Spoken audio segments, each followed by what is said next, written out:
আরে ওরা তো এখনই আসলো না, আসতে ওদের কতক্ষণ লাগবে? আমার ব্যাগটি কেউ নামাবে না, আমি একা গিয়ে ঘুরে আসবো। আরে দাদি, তোমার সাথে কি আমি যেতে পারি? চুপচাপ করে গাড়িটি দেখ, গাড়ির ভিতর থেকে নামবি না। আরে মেয়ে, এই দেখ আমি চলে এসেছি। আমি জানি তো বুড়ি আসলে আমার মাথা খারাপ করে দিবে।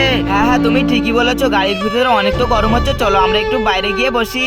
আরে দাদি এসো এসো, আমার বাড়ির ভিতরে এসে একটু বসো। ঠিক আছে নাতি, তাহলে চলো। আরে দাদি তো ব্যাগটি থুই আমাদের বাড়ির ভিতরে চলে গিয়েছে।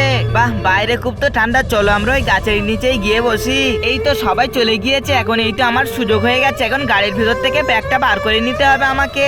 এই তো সেই ব্যাগটি পেয়ে গেছি, এখন বাড়িতে নিয়ে চলে যাই, দেখি খুলে এর মধ্যে কি আছে। ঠিক আছে তাহলে নাতি, আমরা এখন বাড়িতে যাচ্ছি। এই তোমরা দুজন তাড়াতাড়ি চলো গাড়ির ভিতরে। কিন্তু সবাই মায়ের জন্য তো ভিডিওর মধ্যে লাইক করে, আজকের দেখবো এই গরিব অসহায় বাবাটির জন্য এই ভিডিওর মধ্যে লাইক করে, চ্যানেলটি সাবস্ক্রাইব করে কয়জনে। আর আপনি যদি গরিব অসহায়কে মন থেকে ভালো না বাসেন, তাহলে এই ভিডিওর মধ্যে লাইক সাবস্ক্রাইব করা কিছু দরকার নেই। এই চলো তাড়াতাড়ি, এখন বুড়ি পেট ভর্তি করে খাওয়া দাওয়া করে নিয়ে এসেছে, আমাদের এখন যেতে হবে।